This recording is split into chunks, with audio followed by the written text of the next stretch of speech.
Convidamos a doutora Marcela Giottoco, da Embrapa Florestal, para a sua apresentação no painel com o tema bambu.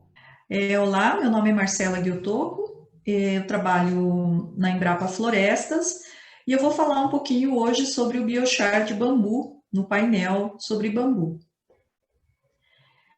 Então eu vou falar um pouco sobre o biochar de bambu.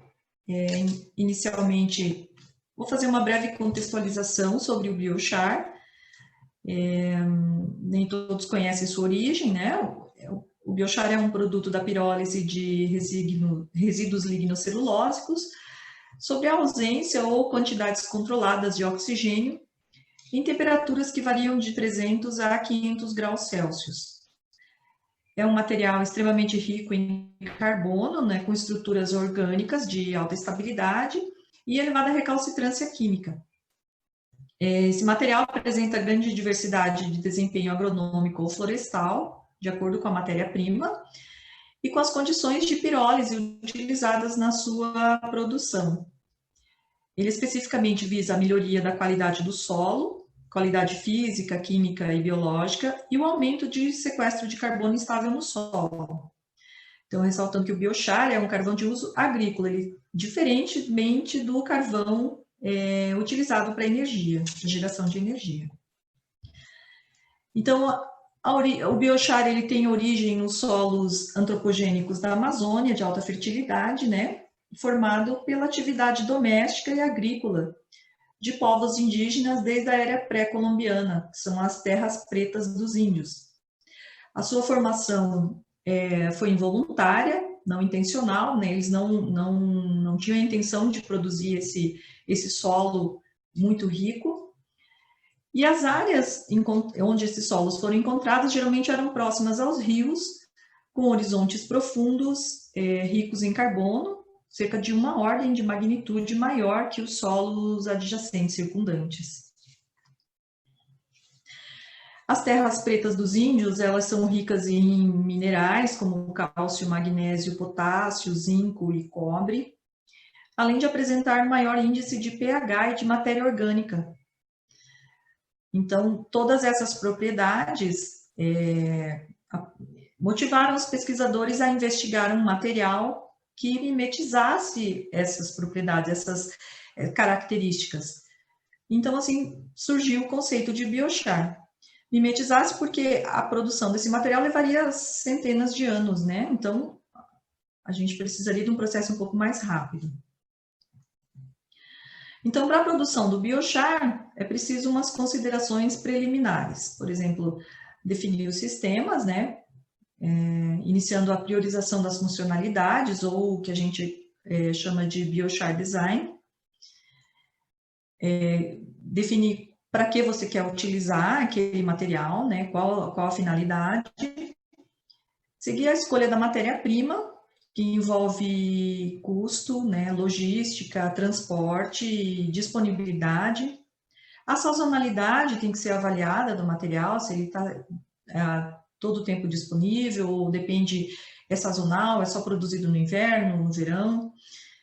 A qualidade desse material, da tua biomassa, quais os teores de celulose, lignina, isso é muito importante. Se precisa de um pré-tratamento, né, por exemplo, a secagem, isso é uma etapa importante, que pode dificultar o processo depois. E a seleção do tratamento térmico, né, geralmente aliar o tratamento térmico ao tratamento de resíduos ou geração de energia juntamente com o teu material. E depois disso, com o biochar produzido, fazer a sua caracterização. Qualificar esse material, né, caracterizações físico-químicas, ecotoxicológicas e, por fim, a validação agronômica, que é o experimento em campo, né, a avaliação em campo. Então, mais especificamente sobre a matéria-prima, vamos falar do bambu, que é o tema do painel. Eu vou fazer uma breve introdução do bambu, porque a maioria das pessoas já devem saber das suas propriedades, né? E essas propriedades que justificaram a nossa pesquisa dessa matéria-prima para a produção de biochar. Então, existem no mundo cerca de 1.300 espécies de bambu, sendo o Brasil um dos países com as maiores ocorrências nas Américas, com cerca de 200 espécies entre nativas e exóticas.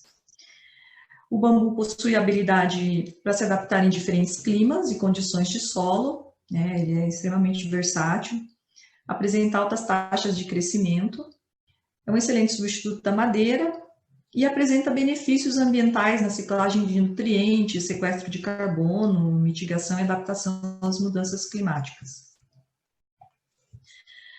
Então, as espécies de bambu escolhidas para essa pesquisa é a Chusquia, conhecida como caratuva ou cará, o guádua, que é a taquara ou taboca, a Merostaques, que é a taquara lixa, e o Filostaques, que é a áurea, que é mais conhecido como bambu dourado. Então, são 4 espécies, 3 nativas e uma exótica. A metodologia de produção do biochar, ele inicia na coleta, geralmente realizada em dias mais secos, né, ensolarados. A secagem desse material, que é realizada em mufla, a 60 graus Celsius, mufla de circulação forçada a 60 graus, por pelo menos 24 horas ou até que o material esteja seco.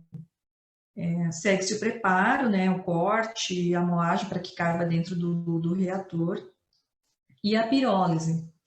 Essa pirólise ela é realizada em uma mufla adaptada, com programação de temperatura de 10 graus por minuto, até a temperatura final entre 350 a 550 graus, e essa temperatura é mantida por 2 horas. Daí o sistema é resfriado, o material é retirado e segue para a caracterização.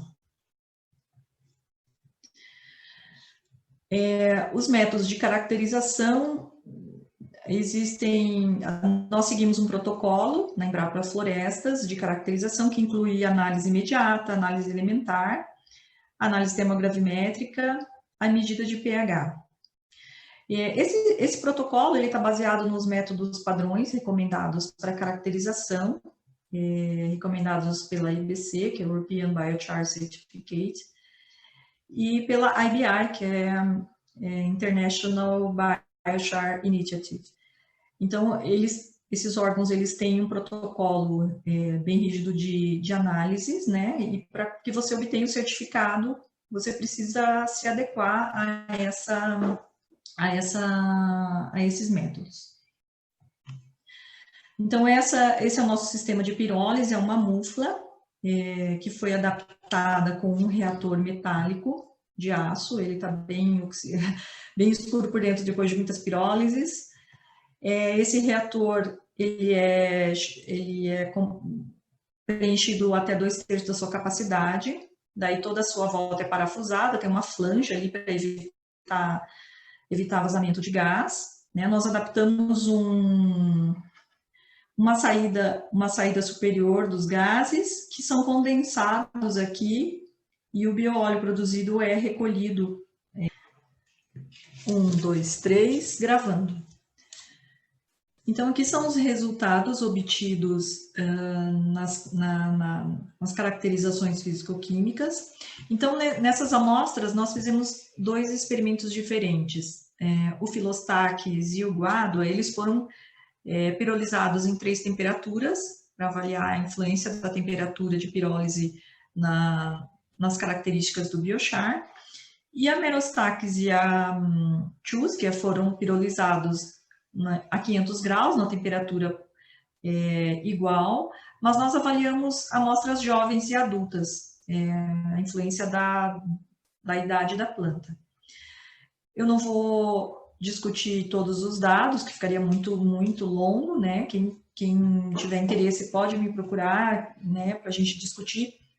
Eu vou chamar a atenção nos teores de carbono, aqui com destaque para Merostaques jovem, que alcançou 76% de teor de carbono, a mais alta de todas as amostras, o valor mais alto de todas as amostras, e o teor de cinzas, dessas amostras, ó, o guádua pirolizado a 450 graus, e a Merostaques e a Tchuskia adulta e a Tchuskia jovem adulta com teores de cinzas acima de 10%, que é um teor alto para esse tipo de amostra. É um teor alto para amostras de carvão, na verdade, né, de biochar.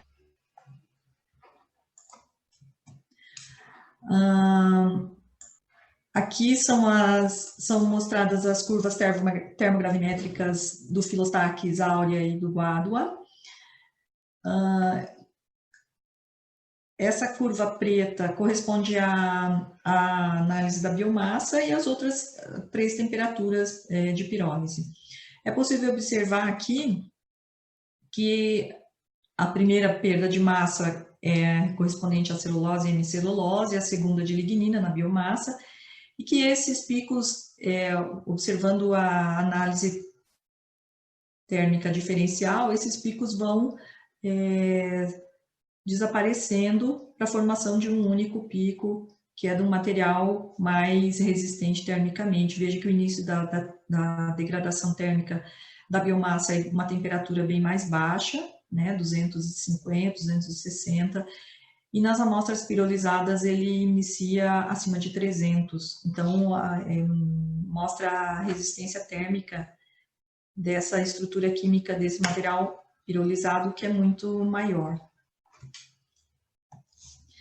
Essas são as curvas da Tchuskia e da Merostaques, avaliando amostras jovens e adultas, né, tanto a biomassa como o biochar. E o que a gente pode perceber é que as amostras jovens e adultas, elas se diferem muito na análise termogravimétrica, e possivelmente está relacionado com a idade da planta, obviamente. As amostras adultas são mais densas, então ela mostra uma perda de massa mais definida, enquanto as amostras mais jovens são mais porosas, né, e com menos retenção de material lignocelulósico. E eu chamo a atenção do resíduo de degradação, que é muito elevado aqui nas amostras de Merostaques, mesmo após 900 graus, ainda tem um resíduo muito grande, que está relacionado com o teor de cinzas que a gente viu na análise anterior, na análise imediata. Então, a amostra adulta tem um resíduo muito maior, porque ela concentra mais minerais ao longo do tempo, né? Então, isso concorda com os resultados anteriores, das análises anteriores.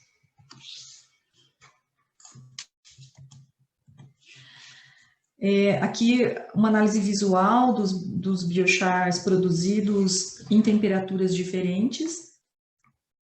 Esses são amostras de Filostaques. É possível perceber que em 350 graus a gente tem uma pirólise incompleta, né? Tem um material mais claro, semi-pirolizado, e em 450 e 550 a gente não consegue ver diferenças. Já para o guádua, não conseguimos ver diferenças visuais entre os materiais, mas o que é possível perceber é que as amostras de Filostaques, elas são mais densas, é um material mais duro, ele não produz muitos finos na pirólise, e o guádua não, ele é muito frágil, né, delicado no manuseio, só de tirar do reator ele já se parte, é um material muito leve, né, esses são os materiais obtidos. Aqui são os biochards de Tchuskia e Merostaques. Ambos são, não conseguimos ver diferenciação visual em amostras jovens e adultas. O material da Tchuskia, por ela ser uma amostra, um indivíduo de bambu sólido, não oco, como a taquara lixa, O material ele consegue manter a sua morfologia ainda intacta após a pirólise. Já a Merostax não, ela por ser oca, é um material muito mais frágil, né? E ela se parte em vários pedaços aqui. E ambos os materiais muito frágeis, né? Não são resistentes como o Filostrax. Então, uma conclusão bem geral, né? Os biochars das espécies avaliadas apresentam propriedades potencialmente adequadas para o uso agrícola. A temperatura, assim como a idade da planta, ela tem impacto nas propriedades dos biochars produzidos e influenciando na sua funcionalidade, ou seja, na sua aplicação diretamente.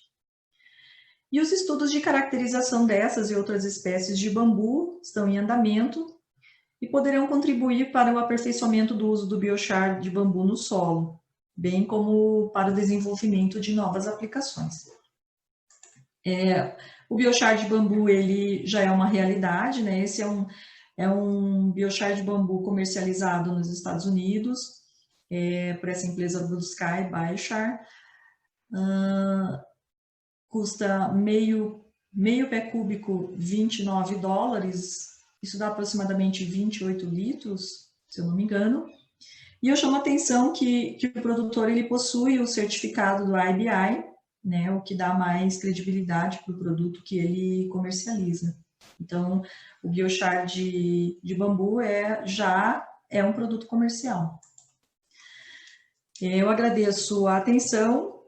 Existe um grupo brasileiro de pesquisa do biochar, deixo o link na tela, o meu contato. Muito obrigada. Agradecemos à doutora Marcela Kiyotoko, da Embrapa Florestal, por sua apresentação.